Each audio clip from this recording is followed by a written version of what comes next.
high-value vessels deemed primary IRGC targets, acting as the last line of defense if things go wrong up close. Once the convoy clears the strait and reaches the Gulf of Oman, the immediate threat drops significantly. But for the U.S. Navy, the danger isn't over.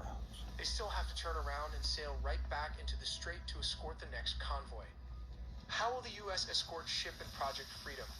It relies on a coordinated effort between U.S. Naval Forces, Central Command in Bahrain, allied militaries, and global shipping corporations. There are two primary ways the U.S. provides protection. Here is Strategy 1. This is Zone Defense or Overwatch. U.S. warships and aircraft patrol the strait, maintaining a constant bubble of surveillance. They don't sail right next to every ship, but stay close enough to rush in if a distress call is made. Strategy 2 is a direct escort or embark teams.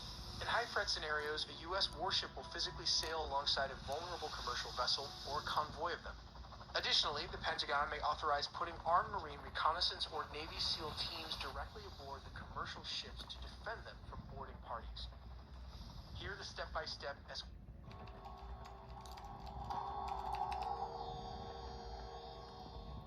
Let me guess.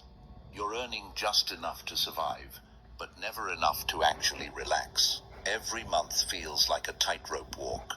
One unexpected expense, and everything falls apart.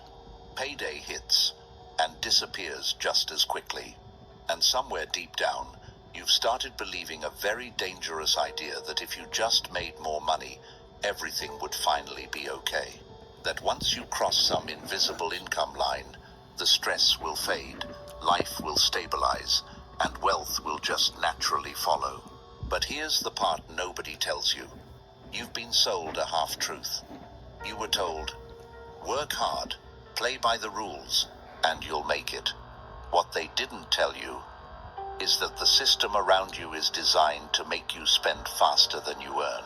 The ads, the you deserve it messaging, the easy financing, it's not random, it's intentional. And you've been playing inside that system your whole life, without questioning it. Machiavelli warned about this kind of thinking centuries ago. He said people aren't destroyed because they lack opportunity. They're destroyed because they misunderstand power. And money works the same way. Income is not power. Control is. Here's the uncomfortable truth most people never hear. You've worked hard for your money. U.S. Bank Smartly accounts put it to work for you. Connect your checking, savings, and card to unlock exclusive rates, relevant rewards, and more. U.S. Bank Smartly. Earn, save, grow. You don't need a speaker. Your phone's real volume is locked. I'm about to show you a secret that the Android industry... Here, you don't feel trapped because your salary is too small. You feel trapped because you don't have a strategy.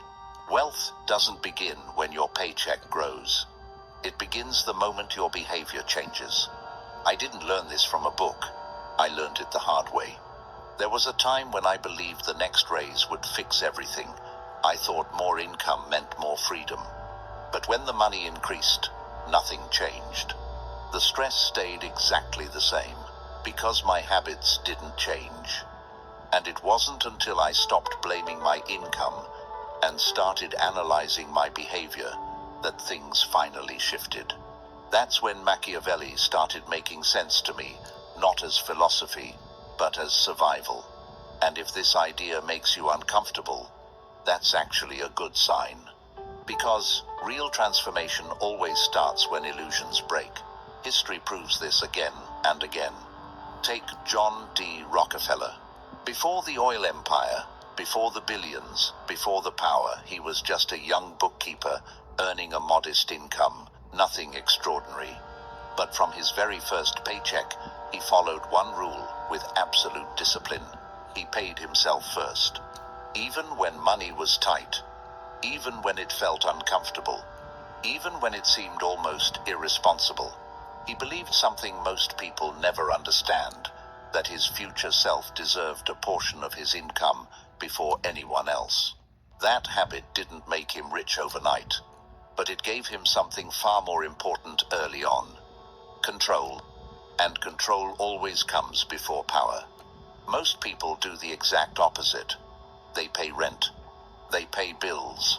They pay for subscriptions they barely use. They pay for convenience, comfort, and momentary relief.